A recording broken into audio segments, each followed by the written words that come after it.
residents in Minnesota who are dead. Many who have been hospitalized and have permanent injuries from the way that they were assaulted and treated by ICE and Custom Border Patrol. Businesses that had to close. Employees that were afraid to go to work who were U.S. citizens because they were getting more than we had. Hospitalized daycare setting.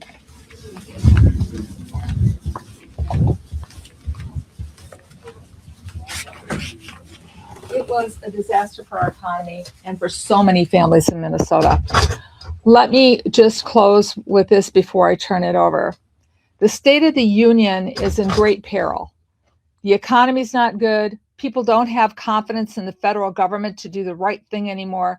And we have a president who keeps insisting that he won Minnesota 3 times and now wants to see our voter rolls and the rolls all over across this country. I expect President Trump to keep being the denier in chief that he has been since he lost the 3 elections in Minnesota. And with that, I will turn it over to, let's see, should we go by district number? How about my twin sister from the 5th district? Thank you, Madam Dean. Thank you all for being here today. I am grateful to my colleagues, Congresswoman McCollum and Congresswoman Craig, for their leadership. Tonight, Donald Trump will deliver the State of the Union. We know his speech will be full of lies about how our nation is thriving under his leadership. We know that it is BS. Our constituents are facing economic ruin because of his policies. American families are hiding because Trump's masked goons are roaming the streets looking for people of color. American businesses are suffering from unlawful tariffs and sky-high prices. Donald Trump funnels billions into his family's businesses and is shaking down his own government for $10 billion. Americans can't afford healthcare. They can't afford rent. They are weighted down by the mountains of student loan debt. The pedophile protection party in chief has instructed his Justice Department to cover up the Epstein file. So far, only half of the Epstein files have been released.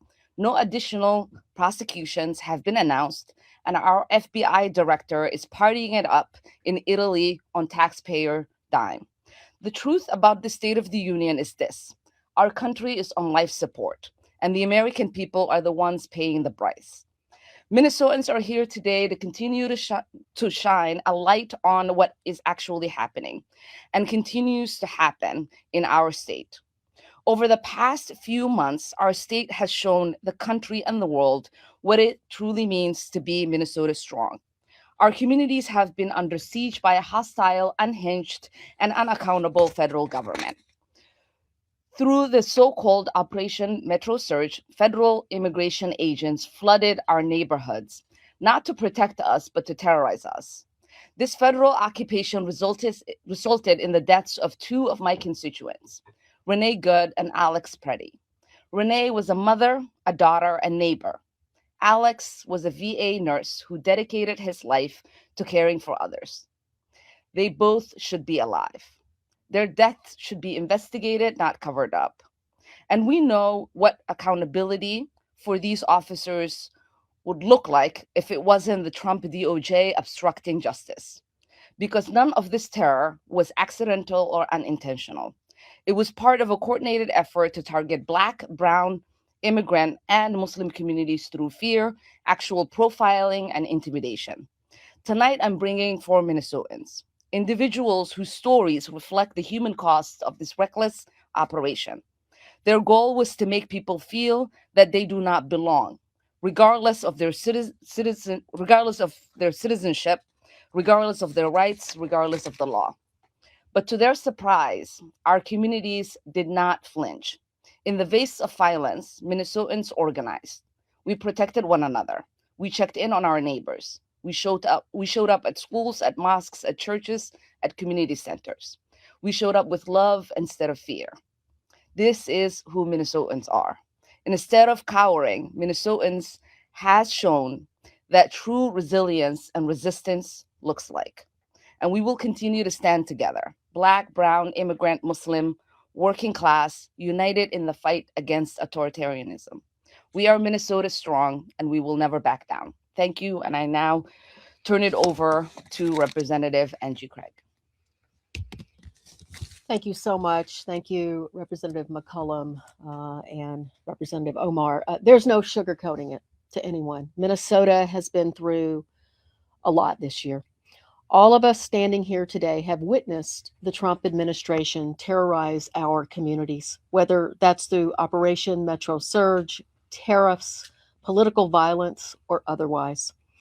Tonight, I expect to hear a whole lot of lies from this president.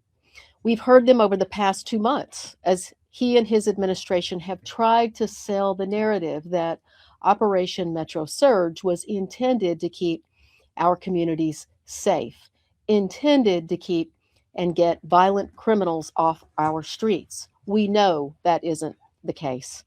Just ask my guest, Angel Silva, whose mother, Concepcion, was detained at an immigration hearing.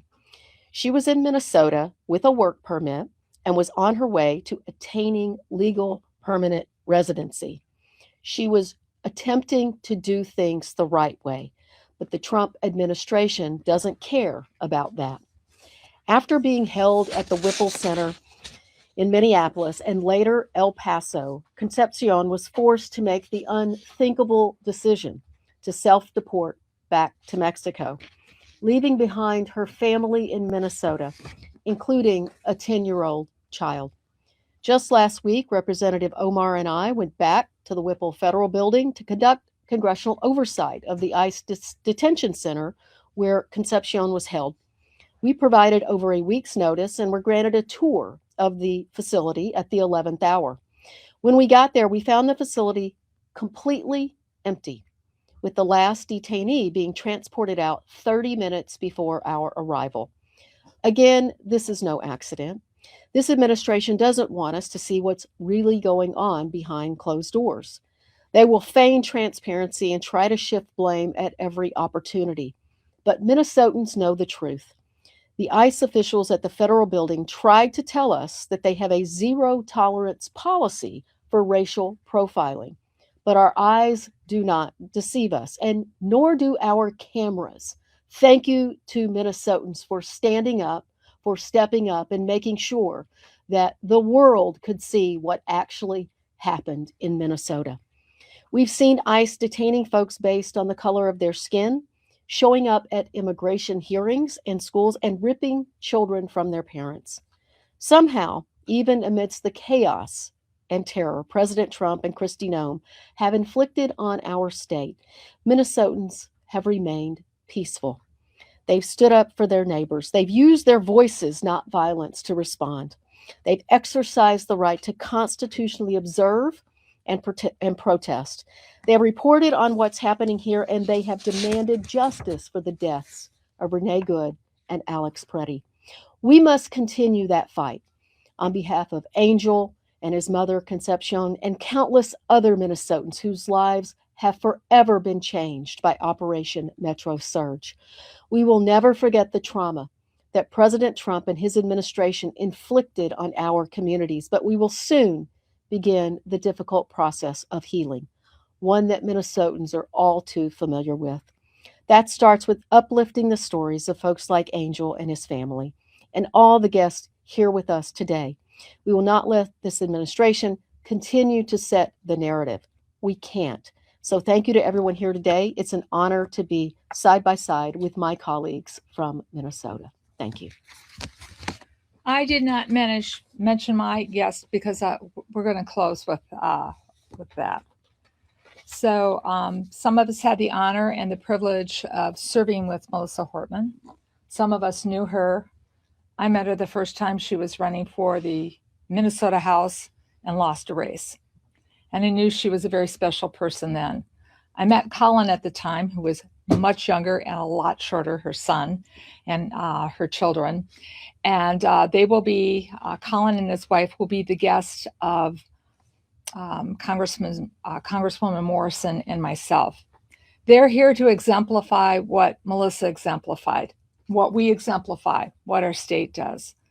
a state that shows consideration and kindness to one another, a state that wants to tone down the rhetoric so that we can have the conversations how to move our economy, hope, and opportunity for all the residents of Minnesota together. We've lost a lot in Minnesota this year. Before the surge, we watched Melissa and her husband violently murdered, and we are so grateful that John and Yvette have recovered from their injuries. It was a weekend like no other, and then to have the surge come on top of it was very, very traumatic for our state. But as my colleagues have pointed out, we rise up. We look to the North Star. We look to one another to make sure that we will have a democracy that represents hope, values, rights, and protects our Constitution.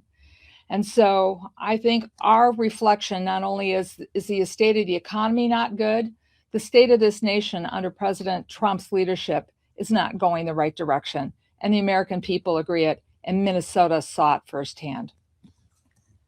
So if anybody had any quick questions, we'll take a few. Just There's a lot of direct us. folks who aren't attending for your party tonight. I guess what's the considerations that you guys made in terms of going? I'll speak for myself, and I've been to more of these than the two of them have. He's promised a very long speech, and that in and of itself can be rather difficult because it's a long day today. I respect every single one of my colleagues who make the decision not to go. I've always attended State of the Unions. I felt it was important for Minnesota to be there united to show that there's an old Phil Collins song. It's called In the Air Tonight. I know, I've seen what you've done. And we're going to be there to witness that firsthand. But I know you've talked to some of our colleagues that aren't coming. They have really good reasons, many of them. Yeah. I mean, I would say this is our house, and we're not leaving it because we have someone coming that we do not agree with. And so I've always attended the State of the Union, and I will continue to do that. And I'll just end with this. I would rather stick forks in my eyes than be here tonight to listen to Donald Trump talk about the State of the Union. But this is the people's house, and I will not abandon the people's house. And that is why I feel it's really important to bring Angel Silva here to represent and have Donald Trump have to look in the face tonight the people that he has hurt across our country. I got a chance to meet you, but these two haven't. So if you'd introduce yourself. I don't know who knows who. Yep. I'll marry somebody before it's done. So. But Michael Jones from Wolf Upon the Hill. Thank you all for doing this. Before Operation Metro Surge and dating back to last year, President Trump's immigration numbers were always higher than his economic numbers, but now they're both deeply underwater with the American people, given what they've seen happening in your state. Do you view kind of the unpopularity of President Trump's, mass deportation operations as an opportunity for you all to really press the case for the reforms that you all are demanding, given the fact that he's delivering this speech when U.S. Secret Service are going to be protecting this place, not getting paid, TSA agents all over the nation? Is there an opportunity, given the fact that Americans are so just dissatisfied with what they're seeing in your state and across the country, for you all to continue to press this case for why these reforms that you all have been demanding are so necessary? Betty, and then I'd like to answer. So President Trump surged into Minnesota, hoping to make Minnesota be the poster child for the numbers of thousands of people he wanted detained every day. But when he came to Minnesota, he found out a lot of the people, Black and brown, as my colleagues have pointed out, either had protected status, were going through the right way and to become a citizen and to work in the state, or they were citizens or first generation. And so it all went wrong for him. And the brutality of it was all recorded, as my colleagues have pointed out. So we just said, they have enough money to operate. I'm on the Appropriations Committee, Homeland Security for the ICE and Border Patrol for the next 5 to 7 years. They don't need any money. This is our opportunity to say, you know what? They need to behave like the professionals we expect from law enforcement, from our local law enforcement. This was our opportunity to do that. And the president didn't want to do that. And he made it really clear to me this weekend when he said that they were going to cut off the pre-check for at the airport. That was sheer bullying. You know what? He thought that would make all of us run back here and say, we don't care for any reforms. You don't have to identify yourself. You can assault people. Nobody's going to be held accountable. It didn't work because the American people are on to him that he is a bully. And so him and Kristi Noem had to walk that back right away. They're going to try time and time and time again. But my vote is going to be to protect the citizens, the residents, the visitors here, not only in my state, but around the country, from people who are acting illegally and unconstitutionally by detaining people and physically harming them. And in the case of Minnesota and other places around the country, seeing them not be able to go back and have dinner with their family because they were killed. I just, as someone who represents a congressional district that's a third Democrats, a third Republicans, and a third of my voters don't like Democrats or Republicans, I think it's really instructive that in my conversations back home, independent voters 100% believe that Trump's tactics, Kristi Noem's tactics, and ICE in Minnesota went way too far. And so I think when you look at a 26% approval rating nationally for President Trump, he is coming into the people's house in the weakest state he has ever been in all of the excruciating years that we have had to endure his presidency. And why that is because he hasn't made affordability better in this country. Farm bankruptcies are up 46% across this nation. Voters, independent voters, have seen the brutality of Trump and Kristi Noem's ICE. And so 100%, I think he's going to have to face the people of this country. This is the people's house. He's going to have to face us tonight. Can I say anything more, please? Oh, No? I would say, we just for the search, I know Representative McCollum alluded to this earlier in her opening remarks. There's $300 million in damages to our businesses. I represent Minneapolis along with 13 other cities.